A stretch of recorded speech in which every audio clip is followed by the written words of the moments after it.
What is the one music production book you should buy?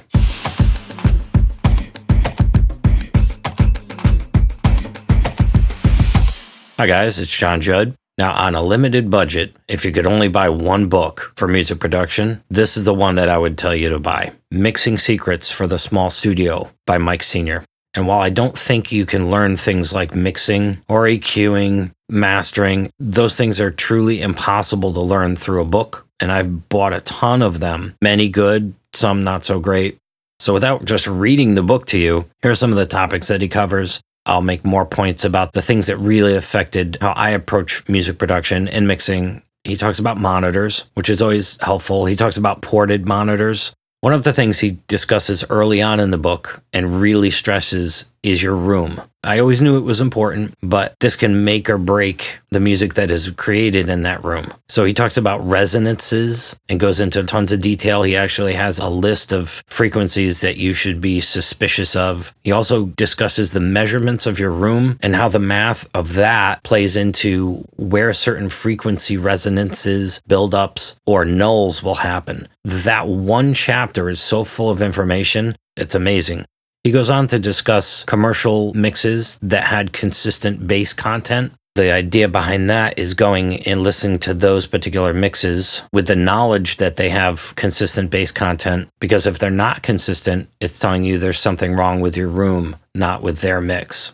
He also provides some links to WAV files on his website that you can play through your system that are low frequency tones, so you can assess, is your room blowing up one tone, or is your room nullifying a certain tone in the low end? He talks about bass traps, and he talks about stereo imaging. If you get all the other stuff right and you sit down in front of your monitors, assuming they're set up properly, it's a commercially released track with a mono vocal in it sitting to one side on your set of monitors, because if it is, obviously that's revealing a problem. He also talks about Auratones, old school, very small speakers. And nowadays, I think there are several options, one of which is called Avantone Mix Cubes. I used to use them in stereo, but because of this book, I decided going forward that I'm using just one of them. And that decision I thought was a good one. Essentially mixing in mono on an Avantone, not my entire mixing process, but a good portion of it to assess how it's going to sound. He talks about headphones. He talks about the concept of a grot box. I'll let you buy the book to figure that one out if you don't know what it is already.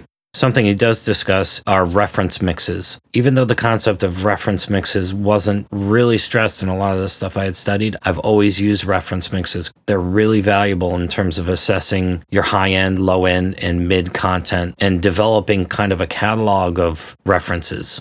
He talks about mix preparation, timing, tuning, groove, arrangement. He also talks about balance, which that one thing he really stressed in the book. He talked about balance and how important it is. It changed the way I mix. I've always now focused way more on balance, which is what mixing obviously is. Instead of reaching for an EQ or compression right off the bat, doing a ton of balancing, that concept has really helped my own mixing. If I remember correctly, discussed something about compression and how a track should be crying out for compression rather than just, let's say you have 30 tracks in your mix and just immediately add compression to everything. That would literally be the worst choice you could make. I think he said something about letting the track cry out for compression after you've balanced it.